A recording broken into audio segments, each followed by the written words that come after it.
We were about to come on, and I realized I scribbled some little last-minute notes on my thing. I was like, what is this? Boop, boop, boop. Breaking news. This just in. Does anybody know?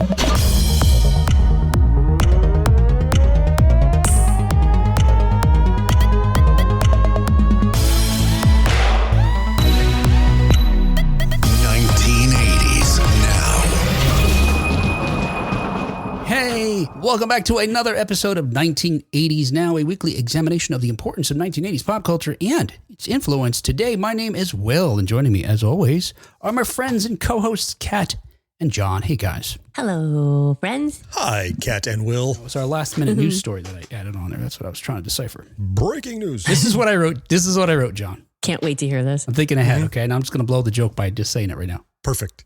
Zangief's loincloth. Oh. Oh, can't wait to hear this. All right, hey. Are you soaking it? What? Have to wait and see. Yeah, let's see how it fits in. Or maybe it never will. That's a tease. Now that is what a tease. I wrote. See there? That's what I wrote. Oh, boy. All right, there you go. Hey. While you're trying to figure out that mind-bending puzzle. I'm going to be thinking about it the whole time. Kat, instead of doing that, this is what you need to do. Make this note. Write this down, okay? Write Zangief's loincloth, and then under that, write Gen X Grown Up, and go and check out that show once this one's over. You may want to make some kind of symbol that you know that's a podcast, and one's I don't know, the other one's an article of clothing, I guess. It is. At least. Maybe tied to a news story. Hey, speaking of news stories, on today's show, we're going to review current news stories related to 1980s media, including... we've got another horror movie. Well, I shouldn't say horror movie because it's not a horror movie. And maybe that's the most disappointing thing about it. Because that it may be too family friendly, but maybe not. I don't know. I'm into it. But another spooky movie, we'll say, coming out in just next week with some throwback 80s vibes. Monster House is the film. Is it called Monster House? Monster Summer. Summer. I knew I was going to do that. I knew it. I've been writing Monster House over and again every time I wrote something about this. I thought I mentioned it now before you got like another 10 minutes deep, and I went, was it called that? No. So People are like, the movie that came out in 2011? Yes. Can't wait. It's new to me. No, Monster Summer. And we've got additionally another new horrifying movie, as I mentioned just a moment ago, based on a true story this time. It's called Woman of the Hour. And this is just a fascinating, terrible tale. Yeah, that looks good. No joke. Weird Al. Kat disagrees. We're going to get Kat to watch all these movies. John, we just have to start reviewing movies, do episodes, entire movie reviews. That's all. Kat's going to have to choose. She's forced to watch them in order to know what she's talking about. No joke. Weird Al is going on tour again. Yay. We've got hot sauces based on video games. Oh, that's what my note probably meant. That had something to do with loincloths? Yeah, like what would Zangief's loincloth taste like? It'd be spicy. Let me start the show again. All right. And finally, we're gonna ask the. Do you mean this episode, Yes. or like go back to the beginning and start the entire show again? Yes. Welcome to the inaugural episode. Yes, there we go. And then finally, we're gonna ask whether conventions. I'm talking about comic book. We call them comic book conventions. They're not limited to that anymore. Of course, do they cost too much? Because we've got the original Jason Voorhees himself saying they do. And we're going to talk about that. All right, time codes are in the show notes. If you'd like to skip ahead, let's get started immediately on 1980s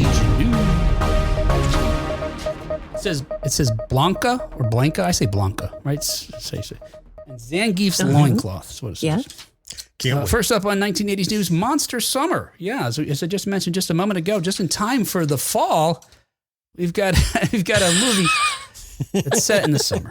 I hadn't thought of that. When you see the trailer, I'm going to show it to you in just a moment. It does have more fall vibes to it, right? I don't know. There's something about maybe the fall that it's probably because of the supernatural element that we've talked about before. We associate more with this season. Sure. Right. Kids running around scared feels like, it's an October vibe kind of movie, even though, yes, apparently it's set in I think I did more BMX biking in the fall, probably. We did some in the summer, but probably not long distances. It's probably just way too hot. That's what I was thinking. You might have wanted a little cooler weather for BMXing. The crunch of the leaves under your knobby tires. Oh, yeah. It's all part of it. So the star of The Black Phone, Mason Thames, or maybe is that how you say it? I mean, it's spelled like Thames. the river. So is Mason Thames, you think?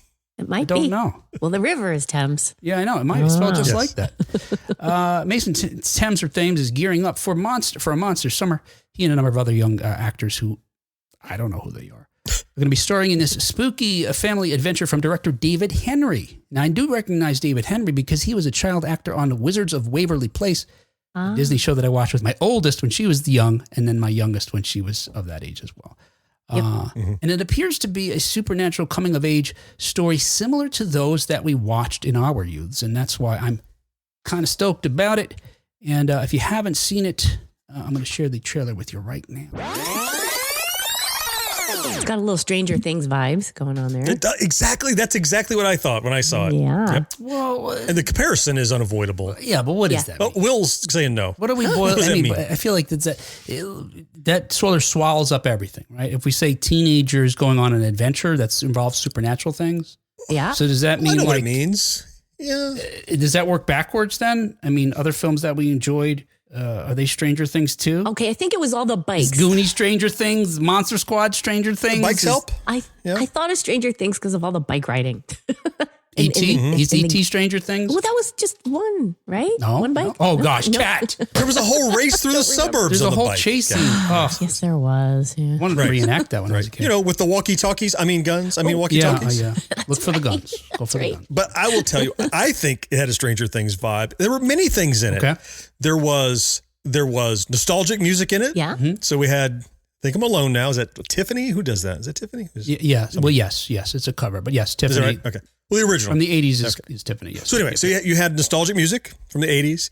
It looks like it's set in the 80s because nobody had a cell phone and kids are riding bikes, so it must be in the 80s still. Yep. You had the kids on the bikes themselves, and you had them, there's something going on in their neighborhood and it don't look good and they have no one to call. Not yet, So no. they're kind of on their own dealing with some extra supernatural thing. And so all those little, like there's a caper going on, it looks like. All that is what makes it Stranger Things. Not just kids on bikes for me. It's all those pieces. Is that kind of what you were saying too, Kat? Yes. You said it better than I could. Yes. I get. Absolutely. Look, I love Stranger Things, right? It's kind of, But I'm just going to say, but Stranger Things is an homage to things we grew up with. So we're using Stranger Things as a shorthand for all of the things it pays homage to. Well, because it did it so well. So, it sort of encapsulates so many of those things.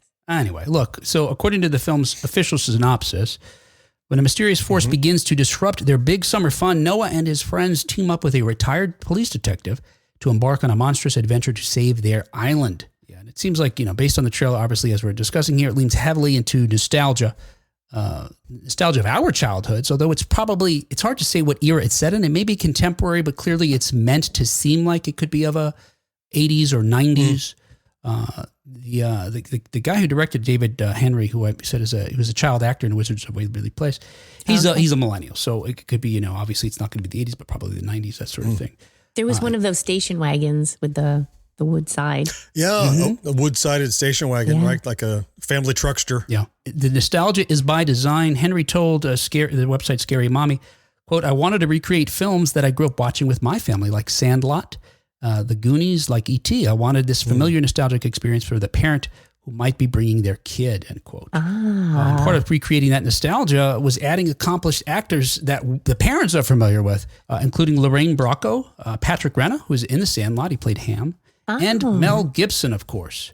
Yep. We also saw, it looks like Kevin James has maybe a role or a small role in there. Was that right? Yeah. He was with Gibson at some scene. They were yelling at each other. I don't know. I missed him in there. Yeah.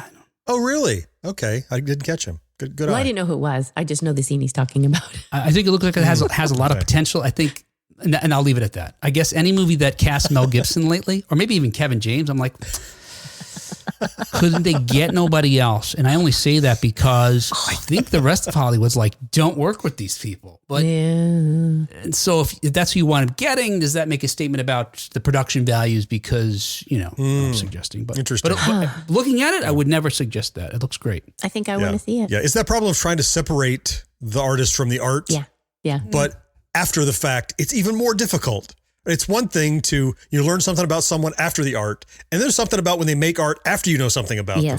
That's a different thing in your brain. And I don't even mean that, because I've watched Mel Gibson in some films since. Like he plays that Santa in that movie. Oh, that movie's so good. I love that movie.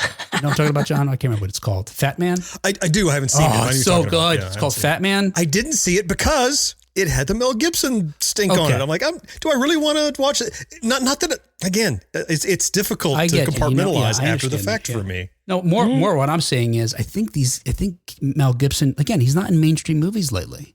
And because of the stuff you're suggesting. So if that means that's who they could get, and maybe it was David Henry's first choice was Mel Gibson because, he grew up watching him on movies. I don't know. But anyway, it looks great based on the trailer. Otherwise, I wish Gibson would have shaved or maybe taken a shower. He looks really rough. I'm sure his character is supposed to be, but it doesn't even look like he has any Hollywood makeup on or anything. I think he wore his own clothes to the set. Maybe it's that kind of low budget production. I don't know. You want to top this off, Will? An article that I read about it, because I was trying to find, is it a period piece? Right, me too. Because like you said, there's nothing that defines it, but I couldn't find it. I couldn't nail it down. And in the article I read that where they shot is like Martha's Vineyard or somewhere. It looks like it is, yeah. That while they were there, they gave him the key to the city and made it Mel Gibson Day in town and everything. Like they're celebrating him there. So December 16th. Not everybody feels the same way. Interesting. Even the further you're away from the West Coast, I guess. You're right. Maybe that's what it is. Henry told Deadline, quote, historically, fairy tales used monsters to personify our deepest fears while empowering young people to overcome them. Now more than ever, we need narratives that inspire courage in the face of darkness, end quote. And that made me, think that we don't often see, although during our generation, certainly in the 1980s, we had a lot of films that did have young people as the heroes fighting against some evil, often that the parents didn't recognize, like in Stranger Things. Sure. Or they didn't believe their children, that sort of thing. Right.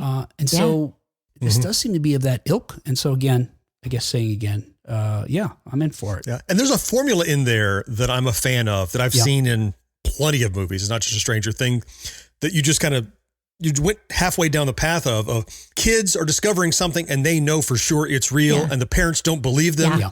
And the pivot for the third act is when the parents finally realize it's real. Right. And it's like a vindication for the kids. Yep. There's a feeling there that I've seen over and over in so many movies, right? It's like, it's time travel. Okay, quit screwing around. It's a monster. Okay, quit screwing around. And then finally oh, shit, you're right, it is. Let me help the kids out.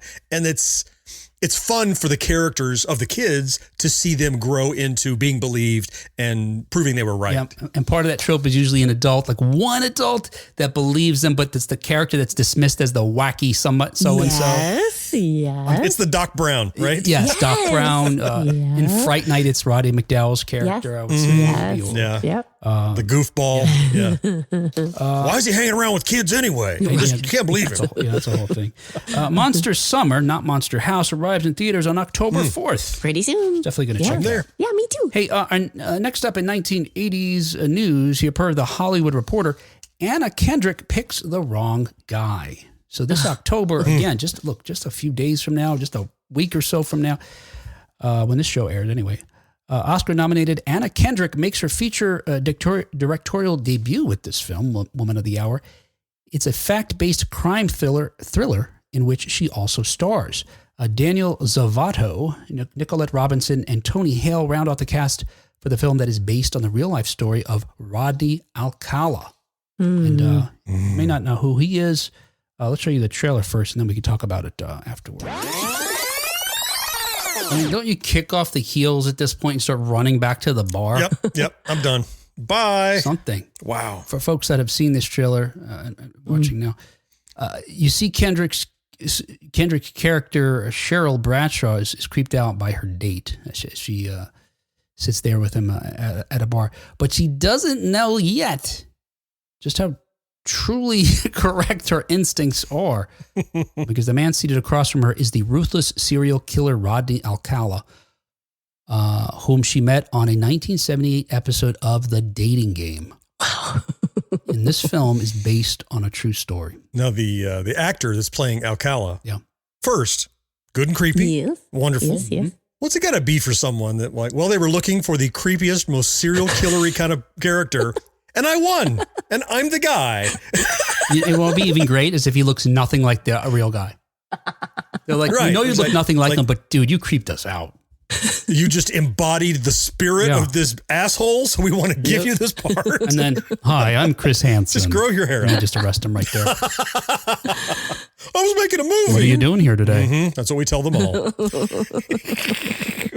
Per Netflix's official page, quote, the woman of the hour flips the serial killer story on its head, zeroing in on Alcala's victims and the lives he cut short. I'm not sure exactly what they mean about that. I mean, it does seem to... How's it flipped? Yeah, and I'm not sure. Unless, and obviously, it seems in part, right, to be focused on at least this character that Anna Kendrick plays. Yeah, who's one of the people he stalked. I'm trying not to give too much away. Yeah. I have an idea. If I were in the writer's room and I could whisper in the ear of Anna Kendrick, she's already made the film, it's too late now. So make it an anthology piece.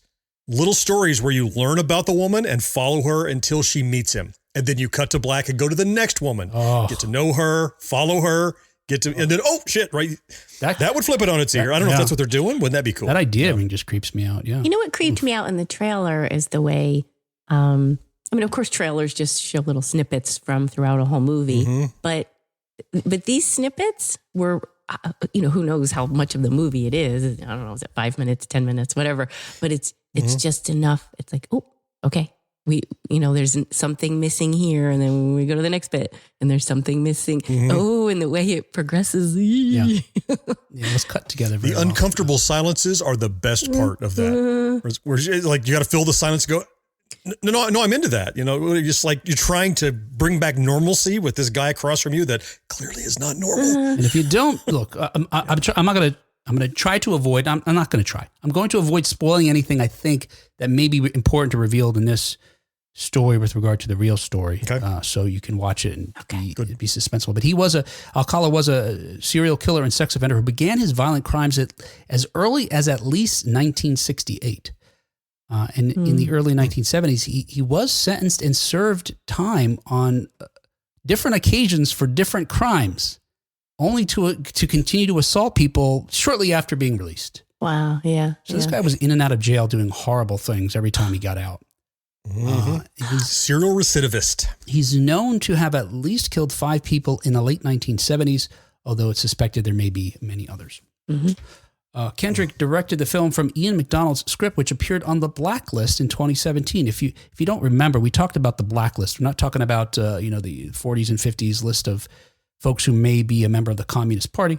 Right. This Blacklist now is Hollywood's annual survey of the most liked yet to be produced screenplays. Okay. And this film's on there for years that just stay on there. And, I love this movie, but no one's taking it to forward for production. But this was on that list in 2017, and they picked it up off of there. You guys ever watch The Dating Game? I'm sure I must have seen it. I don't remember going out of my way to watch it, but I know it was in front of me at some point. Yeah, I'm sure I watched it. It was evening television. It was during the week, and it was just after or just before the news that would be on because my dad wanted to watch that. And so you'd end up accidentally watching shows like The Dating Game. I did anyway. That's how I saw it. I wasn't tuning in to go, let's see who gets up dating. Cause I don't know what the hell they're doing. Or why are they doing this thing? I don't know what dating is. Yeah. But I remember seeing it and like who gets paired with who. Yeah. Is that the one? Like, is it people who can't see each other and there's questions and yeah, I definitely saw it. Yep. Yeah. I feel like it came on during the day, morning or afternoon, something I would see in reruns, like the 70s version in reruns, if you're homesick from school or something. Yeah. It's right before or after The Price is Right. Yeah, I feel like maybe, yeah. And Love American Style, like in between that or something. That's probably in addition to Alcala, who's, probably the most infamous person that's ever been on The Dating Game, there's dozens and dozens of celebrities that were contestants on the show before they were famous. I'll give you just a few here, folks that you would remember from our time here or a member of our generation. Judd Apatow, for example. Bryan Cranston, Bill Bixby. Yes, I've seen that one. We have Farrah Fawcett, Sally Field. Wow. Imagine being on that. You'd be lucky. I always figured those people ended up on the game because they're looking for single, attractive people in Hollywood that have time to go on casting calls. And guess who those are?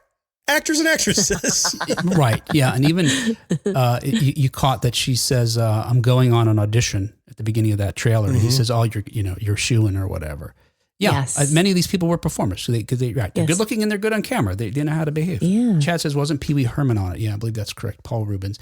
Was he? I don't think he was a character though, right? He was. I don't think he was a character. Let me see. I'm looking. Over the date. Oh no, he was as Pee Wee Herman in 1979. Paul Rubens appeared as Pee Wee Herman. Yeah. Who were the other contestants? Yeah. Was there some kind of like parody? Yeah, it was Elvira was looking for a date. Right. Yeah. Yeah. Paul Rubens, Captain Carl, and oh my goodness, whatever character Lawrence Fishburne played on the show. Arnold Schwarzenegger, Tom Selleck, Rhonda Shears, Suzanne Summers, tons of people. John Ritter, Michael Richards. All right, whatever. Wow. It's like Hollywood Squares. Tom Selleck, yeah. John Ritter, yeah. Karen Singh as well. Yep. In other 1980s news, Weird Al is hitting the road in 2025 in his bigger and weirder tour. I want to go. Yeah, I do. Right? It's just like so premature, and we tell you this now only because tickets are on sale now. So, Yes. they just came, just like a few days ago. They're out there. So, get them while they're hot and available. And before the scalpers or whatever they're called now, the third party resellers get their hands on them. But yeah, Weird Al's gearing up for a tour, a huge tour in 2025 that will keep him on the road all summer long. On Monday, September 24th, the parody singing icon announced the dates for the 65-city tour, revealing that he'll kick it off with a 5-night run at the Venetian Theater at the Venetian Resort in June of next year, followed by stops all across the country before winding down with a September 20th gig at the Ascend Amphitheater in Nashville. I do note that while he'll be in PA in July and making a few stops in Ohio, he's not going anywhere near Jacksonville. Nope. Nothing in the Southeast. I looked. Now, I went VIP for the Mandatory Fun Tour a few years ago. Backstage access, front row, all that stuff. He put his foot up on my wife's armrest and sang directly to her for one verse. No way. Yeah, and we were right up there. Oh, yeah, it was phenomenal. But apparently, he's done with the Southeast. He's not coming like Florida, Georgia, Alabama. I didn't see anything down here. John, are you blaming your wife while he had his leg up on the armrest with their shenanigans? Was she making crude gestures? No, she was laughing. She wasn't like foot, like doing a speed bag kind of thing on him? Like speed bag? No. No. Yes, we call that speed bagging in the S&M community. Oh my God. See what I mean? We always called it speed sack, but is that right? It's a northern thing. Yeah. Different. South and Kit Kat. Blow. See, look at that. Speed bag doesn't get her. I can just say blow and she like. Well, I had to think about according to she just want to think. According to a press release, after 2 world tours playing his original songs in intimate venues, is that what it was, John? Was that more of an intimate venue? It sure sounds like it. Oh no! It was downtown Orlando at I can't even think of the name of the venue. It's it was at the Universal Studios. They have an exhibit hall there, and so it was in a big amphitheater there. Mm-hmm. Oh, okay. So maybe it's they're talking about it. Yep. Different tour. Anyway, after he's been in intimate theaters, he's going to be back in amphitheaters with his full multimedia production for the first time in 6 years, including his giant video wall, multiple costume changes, and an amazing 8-piece ensemble featuring Al's original band. Per Al, quote, "We'll be doing all the big crowd-pleasing parodies as well as some deep cuts for the hardcore fans, but with twice as many players on stage, everything is going to sound twice as good." Also, special guest, Puddle's Pity Party. Yes. I'm a fan of Puddle's Pity Party. Don't know Puddle's Pity Party. He's the 7-foot Pagliacci-inspired clown with an amazing operatic voice. He does. I've seen him with Scott Bradley. Scott Bradley. They do like covers. Like they take a contemporary song and put it in a different genre. Of a different era. And he's sung some of their songs with them, but he does his own stuff. Yeah, he's a very interesting guy. Yeah, very similar to do you know Richard Cheese? Oh, yep. That's kind of what he does too. Similar kind of like genre bending. It was a rock song. Except he makes them all lounge songs. kind of like the Star Wars, nothing but Star Wars. He makes them all lounge songs. Yeah. Well, that sounds great. Marcus says Huntsville, July 27th, John. Oh, that's close. What is that, 5, 6, 7 hours? 8, 9, 10, 11 hours? I think it's 6 hours to get to Alabama. Okay. Really? I thought you were closer than that. The panhandle is long, brother. It's got ways to go. I forget you got to go across. Yeah, right. Go across. You change time zones, and then you start driving in Alabama. Yeah. Nate says, I got my Even Worse album signed outside after the first time I saw him. Very cool. Excellent. I would imagine he's a super nice guy. He certainly seems like it. He is. I've met him several times. Yep. He was the first concert I ever attended. Mm-hmm. Wow. Your first concert. No surprise, I suppose. Yeah. Mm-hmm. Where's the air horn? You only see these guys that have the name Al. We covered that already. That's it. That's all there As is. I mentioned, tickets are already on sale. Get yours. All right, we're going to skip this story for another time when we don't have anything to talk about. Okay, hey, and other 1980s news as we pivot here. Is this loincloths? Yes. I'm just looking through the pages for some content here. Let's see. In other 1980s news, Atari-inspired hot sauce is coming. Not just one. Yeah, geez Louise. So Ollie Reynolds is known in the chili world as Chili Ollie. And Dave Perrette, the Chili Pepper Perrette. People call him that. This is something you put in your bio and no one really calls you that, right? It's on his birth certificate. Is that right? They both, like us, they both grew up in the golden era of gaming with Atari 2600 consoles in hand. These chefs, who grew up alongside the rise of the video game system, spent their childhoods mastering it, and now years later have channeled that nostalgic love into their latest culinary project, Atari sauce. With this new Atari sauce line, they've fused the nostalgia of your favorite Atari games with mouth-watering sauces that are as epic as the high scores you chased in arcades. Wow. Each bottle's packed with flavors inspired by classics like Breakout, Adventure, and Asteroids, bringing the thrill of gaming right to your kitchen. Oh, no. All right. We'll take a peek here at some of the flavors you have here. And look, I am a sucker for marketing. The boxes. These look so goofy and cool. The boxes of each of these flavors. Yes. They look just like So look at boxes. this. Yeah, John. Look at this. You roll over the Adventure. Oh, and there's the bottle. Oh. It's even on the bottle. Yeah. Look at this. Mystic Dragon. Mm-hmm. Galactic. Oh. Enchanted Berry. What do we have? Yars Inferno. Super Breakout Jalapeno. Mm-hmm. Pong. Haunted House and Gravatar. These are the 10. Yeah. Yars, John's been talking about Yars over on the new Yars over on his Gen X Grown Up channel. Yeah. So that's on my mind. And this is a hot sauce. And this says Yars Inferno hot sauce. This is to give you an idea of how they describe some of these. Unleash your inner Yar with this Inferno level hot sauce. Spicy enough to seek revenge on any bland dish. And they're only like, was it 7 pounds? What's that, like $8 or something? I think that there's an opportunity for a reference to hemorrhoids with asteroids. You don't describe what it's like coming out, Kat. It's what's going in is what you want to describe. Copy? Go for it. Write your copy there. Write my copy. Let's see how it compares to what they wrote here. I don't go in the writer's room. Here, first we're going to check asteroids and see what the official one is. And then Kat's going to describe it as something to do with blasteroids. Yes. Blast off into flavor with galactic hot barbecue sauce. Bold, smoky, and hotter than a direct hit from an asteroid. Or... Kat, I think they're doing already what you're suggesting. Blasting off with something bold and smoky. Oh, yes. I think that's exactly what they had in mind. Yeah. You'll leave a char pattern. I think of all these flavors, I would be mostly drawn to the Mystic Dragon hot sauce because I love adventure. Oh, let's go take a look. Yeah. A dragon seems most aligned with the concept, with a fire-breathing dragon. Sure. The idea of a hot sauce? Embark on a daring quest with the fiery heat of Mystic Dragon hot sauce. Perfect for slaying taste buds and dragons alike. Slaying your taste It would have been buds. so much fun to write this copy, huh? Yes. I know. That's my only issue with something really spicy is it. Yeah. I still want to be able to taste things. I don't want to just die. Oh, I thought she meant the asteroids problem was her biggest issue with us. That's what I thought too. Okay. Yeah, right. I don't eat them because later when I take a shit, it hurts. Oh, gosh. Get you going in both ways, yeah. Yeah. Yeah, I think those are Ring of fantastic. Fire, well, Kat, I was going to say, the best hot sauces are the ones that add flavor and some kind of kick, right? But they don't linger long enough or damage your palate such that you don't enjoy your food. Yes. When you find those hot sauces, it's like fantastic. Oh yeah.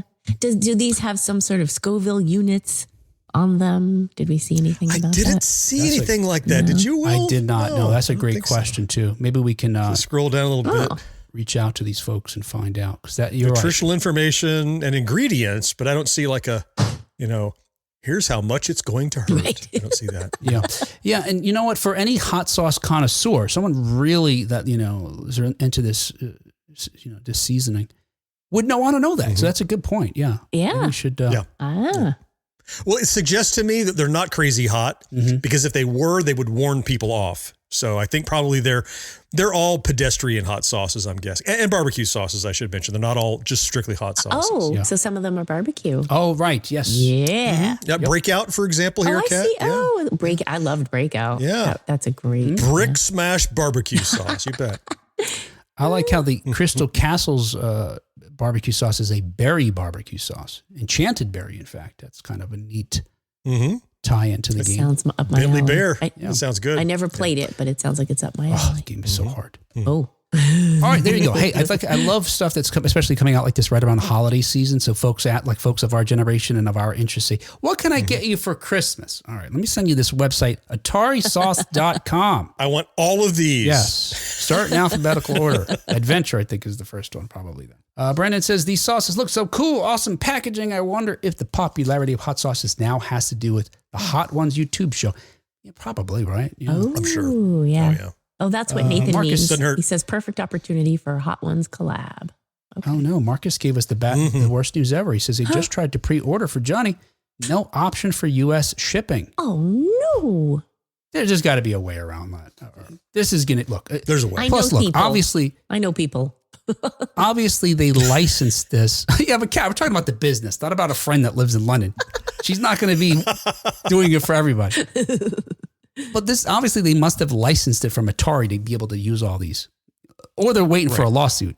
And that said, Atari. Oh, no, they did. Okay. Yeah, they licensed John knows that they did. Yeah, we talked to them. Yeah. It's such an international brand and a huge brand. They have to figure out a way. Why would they cut a deal with just one that could only sell it in country? And I know they did a deal with Atari, because I've talked with the Atari sauce people, just barely. And also, Atari is advertising the sauces themselves to try to help give them a boost. So, yeah, it's all on the up and up. So we know there's not going to be any weird ingredients then, if it's on the up and up. I saw xanthan gum in there. You did. You see anything about Zangief's loincloth?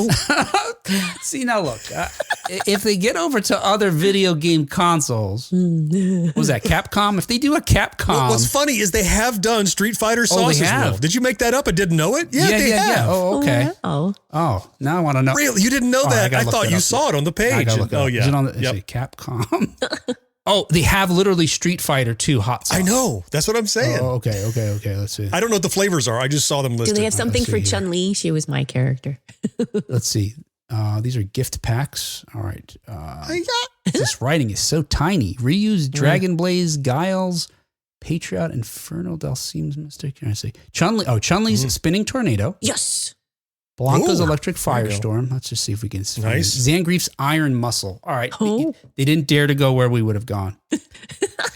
Paging Dr. Filthy. Yeah. Dr. Filthy. Stat. Blazing Atrium says, I don't know how you say that. Atrium capsaicin?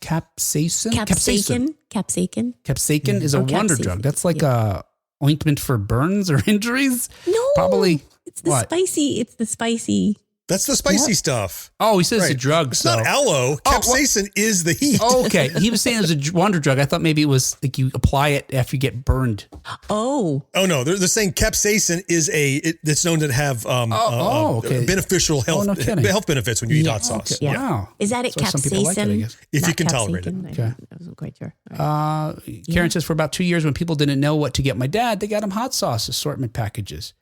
Did he like it? He's fully stocked. She puts a laughing face. Did he want them? Yeah. That's a good No, question. she followed up with, "We're not allowed to get him hot sauce anymore." Oh, okay. Anymore. there you go. That's like the guy who got ties for too long and is like, no more damn ties. And Nathan says, I have a full cabinet. like the games, the sauce is digital only. Oh, no. You got to download it. Download Gotta it. go You can only play with Download the it. boxes and the bottles. You just flip them around. Yeah, that's it. Hey, our independent podcast is brought to you every week by folks just like you. So if you'd like to help us out, please follow us on the podcast platform you're listening to right now. Subscribe to our YouTube channel. Share an episode on Facebook. All of these actions just take a moment and are 100% free. But if you'd like to chuck in a buck and help us keep publishing the show week after week, please visit us at 1980snow.com/support to find out how you can send us $1 or $2. And thank you so much. It means a lot. Speaking of digital games and other 1980s news, as we learned on Bloody Disgusting, here's an 8-bit horror game worth playing.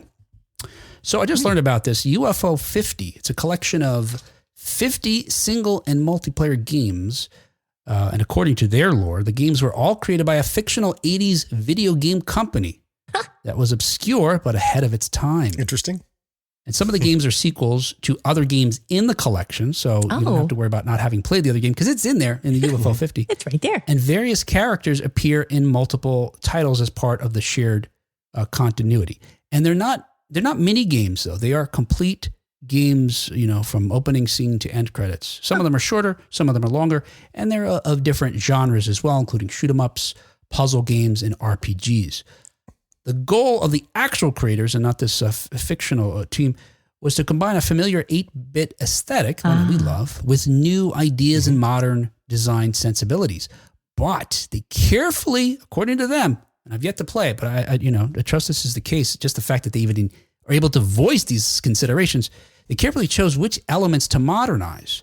So they didn't just, make everything brand new and bring it up to they took great efforts to make the games look and sound like actual 8-bit titles from the 1980s. So, for example, they limited the color palette across all games. Okay. There were certain things, design elements, they decided, okay, this is the parameters. Even though you could do more, it's not going to be a 3D game coming at you. It's not going to be, fantastic cutscenes, I don't think. Video, CD-ROM driven cutscenes. Right? 640 by 480. Right. Yeah, right. FMV streaming off of the CD-ROM. Right, yeah. Right. And while I'm sure 49 of the games, or the other 49 of the UFO 50 are worth playing, the one that's got my attention is one called Night Manor. Okay. For a few reasons, including the fact that it's called Night Manor, right? I mean, again, we're in this season here of Halloween. Oh. And this one is confirmed to be a horror-themed, and here's the other reason I'm interested in playing it, a horror-themed point-and-click adventure that aims to scare the players. So in it, you wake up after a car crash, trapped in a mysterious house where you're hunted by a monstrous killer. To escape, you explore the manor, solve puzzles, and avoid your stalker as he chases you from room to room. Oh my. And if just like other point-and-click adventures that you might have played in the 1980s, one room is just is a single screen, right? And the gameplay involves finding and using objects or attempting to have objects interact with things on the screen or interact with one another in order to solve puzzles and advance the story. In his review for Bloody Disgusting, Aaron Boehm writes that, quote, puzzles are pretty clever and don't rely too much on out-of-left-field solutions that can be annoying in other adventure games, end quote. Yeah, I hated that. Yeah. What do you mean I got to combine the bubble gum with a dead bird? Oh, yeah, Crazy stuff you wouldn't think. Yes. Both in the art style of this game and its name, it feels like it's trying to evoke Maniac Mansion. Yes. Right? Right. Oh. It has to be. It's Night Manor, Maniac Mansion. Okay. It looks like a Commodore 64 era kind of game. And I guess it got ported to NES and other things too. Right. The other thing that struck me was when you see a collection like this, and rarely do you see something quite like this. It's usually mini games, as you alluded to, but these are like fleshed out games. I'm hoping, like I'm going to play this. I'm hoping, is there some connective tissue? Like, is there an overarching story? Are there something in the credits that you learn and you take that to the next game? Like, what's happening across these games? Why just make a collection? When you put them together in this mythical world with this mythical company, you got to have something overarching, I would think. And I bet they do. If they don't, it's a missed opportunity. I still want to play it, but I bet it has something like that going on. Brandon agrees with you. He says it sounds a bit like Maniac Mansion, and that's cool. There you go, Brandon. There you go. Boom. I loved point-and-click adventures. But, Monkey Island. Yes. Full Throttle. Lucasfilm had a lot of good ones, The King's Quest games. But yeah, to your gum and dead bird thing. Yeah, so often after you realize that that's the way the game works, you're just putting two things together, another thing, and another thing, and another thing. You're not even thinking anymore. You're just being methodical about the combinations. It's just terrible. Right. You have a matrix. You're like, all right, let's combine this with this and see what that does. Right. And then sometimes you're like, but you only can do that at a specific location. You're like, well, now I got an extra variable. Right. There's another column I need to add. Or right. Make them make sense, please. Yeah. Huh. Yeah, I agree. Yeah, John. Yeah, they seem to maybe implying a tie. They say characters go from one. It felt like maybe. Yeah, would be cool. I'm hoping. You got to work quickly though when you solve these puzzles, because here's what I mean by they want to try to scare the players. Oh, because if you don't work fast enough, you may actually be found by the killer. Oh, who I'm imagining jump scares on your screen, because it says he pops up on your screen, causing your cursor to get shaky, and then to elude death, you must navigate. While you're using your trembling cursor, you must navigate to the various exits on this, one screen after another as you flee room to room. And there are some places to hide that you learn about. So then you hide there, and then there's some action you have to take in order to be able to stay hidden while you're in there. But gratefully, if you do die, the game doesn't reset. You just wake up again in a mysterious room, wondering whether or not your last misfortune was just a dream. Oh, I look forward to this. I'm definitely going to check it out. I just checked for a price. $25 on PC via Steam. Not bad at all. Sounds reasonable. Yeah. And relatively new. That means the first sale that comes along, it's going to be $19.99. Yeah. Right. So. Right. Yep. And it's on Steam right now. And I think it says other platforms. It says TBD or TBA. So Brandon said one more thing. He says, "Gum and bird. Shit, I shouldn't have eaten the parrot on this plane." Right now you can't jump. Nate says Full Throttle was awesome. He also mentions Space Quest. Mm-hmm.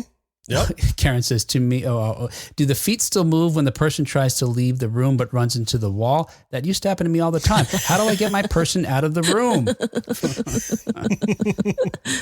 Stop being stuck in the wall. Yeah. Something wonderfully nostalgic about even those limitations. Yeah. All right. Hey, and finally in 1980s news, as reported by Joe Blow, the original Jason Voorhees questions con prices. So Ari Lehman or Lehman? Lehman. I don't think I've ever heard his name out loud. I mean, Lehman feels like Lehman to me. Yeah. Ari Lehman, who played Jason Voorhees. What do I know? In the original Friday the 13th, is actively against charging fans for autographs or photo ops, although the shift in the industry has forced him into complying. Poor guy. He's being forced to make money. Boo-hoo. I say that, and I only mean it half joking. And yet, but the other points he makes, I have mixed feelings about. But he is speaking out against making all that money, so he's got a little bit of credibility. And there's got to be some balance to be struck into. No, stop giving me money. No, stop. So speaking with iHorror, Lehman said that the overall cost of attending a con is already steep. And when you add the price of collecting autographs from celebrity guests, conventions may be beyond the budgets of many fans. And I do agree. And for those just listening passively, can we point out he played Jason Voorhees in the first film?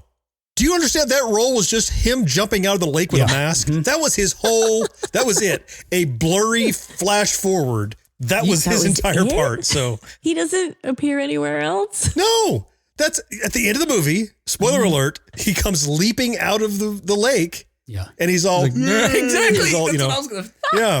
Yes, very good. Yeah. You can't even hear it, but it sounds like that in my head. Yep. It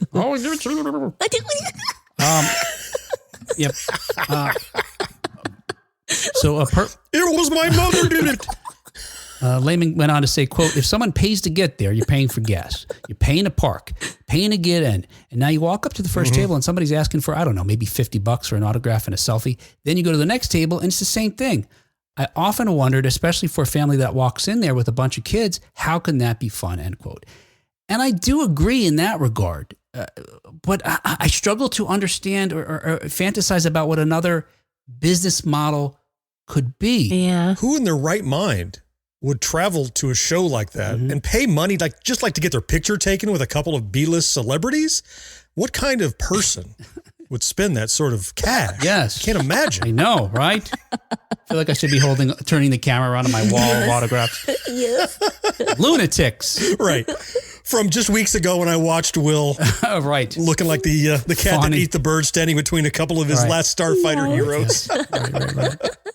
Right. Anyway, sorry. Yeah, no, Couldn't miss that.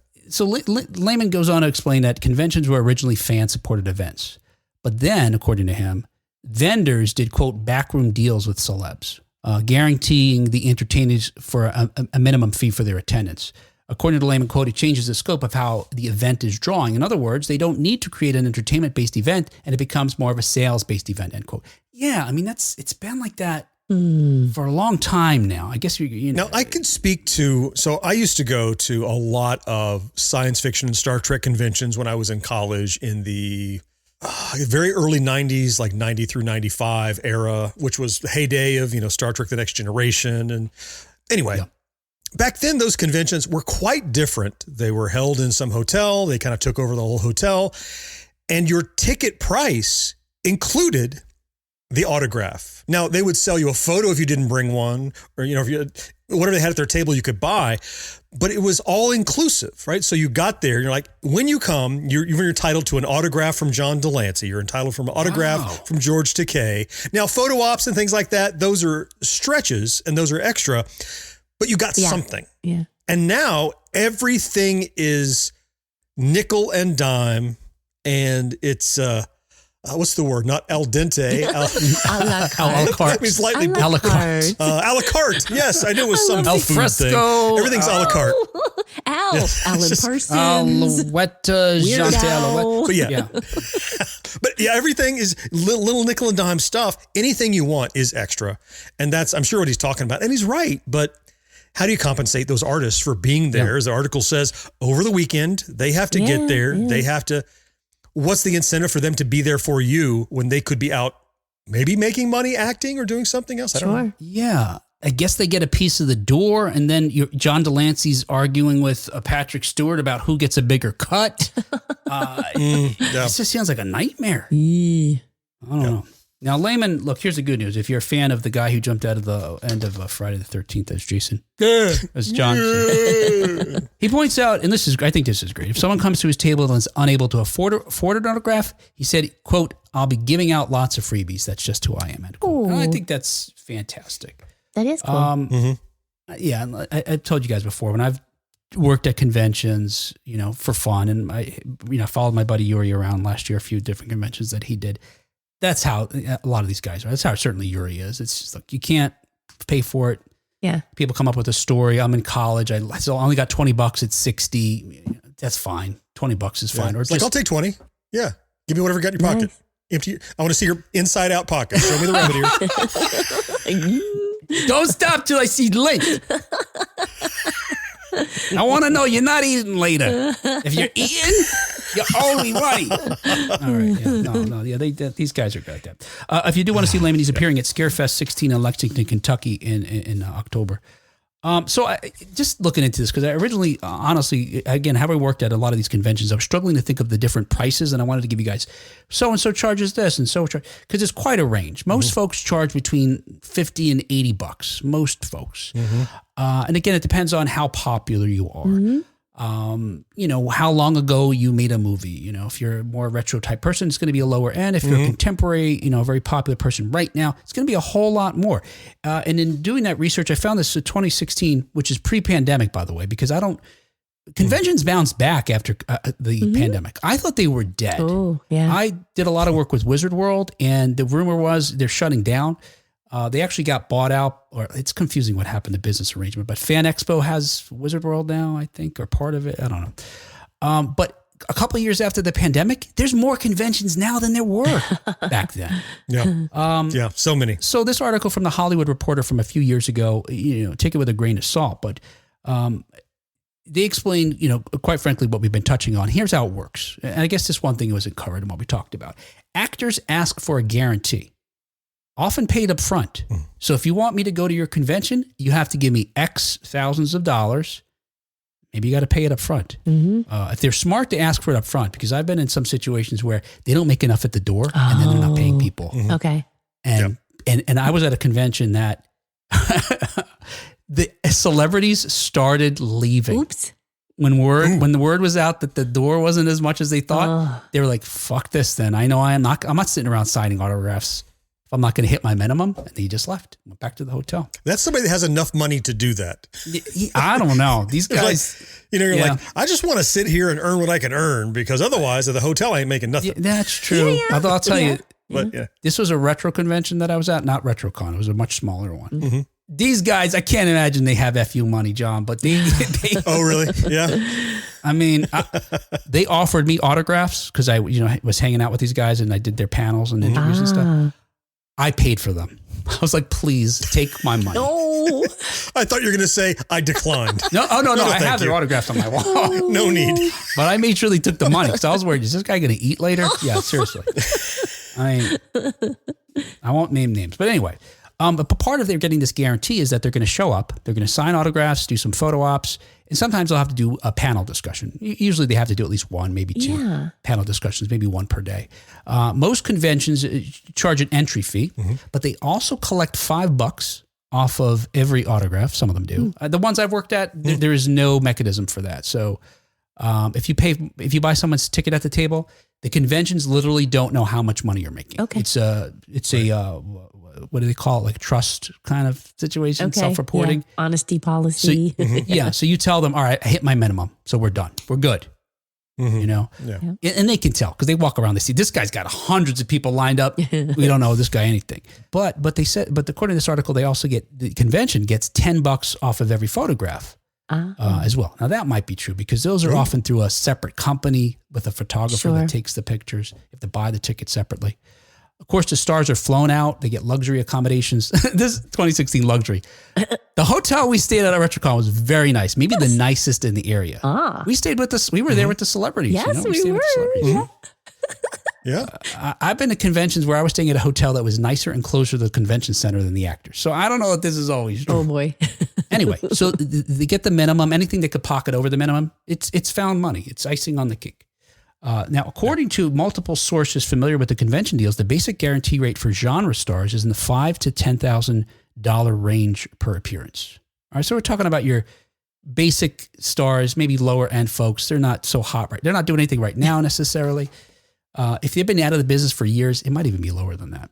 But according to this 2016 Hollywood Reporter article, the most popular stars may command anywhere from $35,000 to $250,000 and up. Really? And it's not uncommon for stars to earn anywhere from $50,000 to $100,000 on top of their guarantee. It's good work. They give us a couple of examples. Think $500,000 for Captain America's Chris Evans. Oh, well. Or The Walking Dead's favorite Norman Reedus. These guys walk away with hundreds of $1,000s. Matt Smith, they reported, I think it was, made $250,000 in a day, according to their sources. Man. Apparently anybody, Doctor Who, anything makes a lot of money. Yeah. The demand has become so overwhelming for folks to appear at conventions that the larger Hollywood agencies now have personal appearance agents that book the talent and, of course, take their 10%. Pound of flesh. So there's also a number of independent personal appearance agencies that do that type of work as well. I'm friendly with a couple of those because some of them also function as quasi publicists for some of the folks who we interview or used to interview. Oh yeah. Yep. So access. Yeah. Sure. Yeah. Anyway, look, I can't think of another way to do it. Like John explained, the way it used to be done. I think it's easy to poke holes, but I wish there were a way that allowed more folks access to these people because, it's this relationship, right? Look, you are the fan that put me in this position that I have these people lined up. Yes, yeah. But I'm going to charge you money for to be in my presence. To just walk in the door. You're walk in the door and then stand within 6 feet of me or 2 feet or 3 feet, get my autograph, get a photo, maybe a little bit more. Yep. But you wouldn't, it's this weird circular thing. I wouldn't be here but for you, but now you're going to pay me. Right. But I have my house because of you. Yeah. It's this Ouroboros, isn't it? It's like eating its own tail. Like, what is the actual, where does the head and where's the buck stop? Like who? Yeah, I don't know. In that sense, the one you were talking about the old way, John, is fairer to the fans, of course. Of course. Yeah. Right. Well, and what happened is even if you didn't want autographs from those people, the autograph for them was baked into your ticket. So there was their guarantee, right? If we sold X number of tickets, then we can afford your guarantee because it's baked into the ticket. Yeah. And the tickets weren't ridiculous. I mean, this was the 90s. So, things were half the price minimum, right? But there's not a perfect solution. No. It stopped me from getting autographs. I just don't seek them out because I don't want to spend a couple $100 on something that I used to spend $20 or $30 on. I don't treasure it that much. I'm just happy to see the human being and go, I have breathed the same air as Lee Majors. Mm-hmm. I sat in the chair where he sat and I've been in his aura. I don't need an autograph to prove that I was there, Yeah. I feel similarly. So it's driving away people like me who would pay a reasonable fee. I feel similarly. I've barely been to any cons, RetroCon, was kind of my first big one, and it's not even that big, right? Mm. But I was thinking okay, people are paying to come in so they can buy things, toys, games, whatever. And then I thought about, the panels. Okay, that's something that you can just go to and you don't have to pay extra for. So earlier, Will, when you said about there being an entertainment, right. It's like, where's the entertainment? Okay, well, the panels, we went to one. I found it entertaining. Yeah, and for folks who don't know, if you just want to, seriously, if you want to just go and meet these folks, most of them will just shake your hand. You don't have any money. You just want to say, hi, can I shake your hand, or say how much you've meant to me. They are grateful for that too. They'd rather have your money, but most folks I've ever known or worked with, super nice, down to earth folks who get it. Or if you're in the hotel with them, you can almost crash into them coming out of the elevator. Yes, you can. Yes. Right. Can confirm. Or you could accost them while they're eating breakfast. Or in the line to the bathroom. Right. Ooh. Pat, what are you doing? What are you doing at RetroCon? I missed that part. Story. Oh, okay. Hey, he didn't wash his hands. Guys. Don't take autographs from this guy. Well, that one hand is bionic and it can sanitize itself. So don't worry.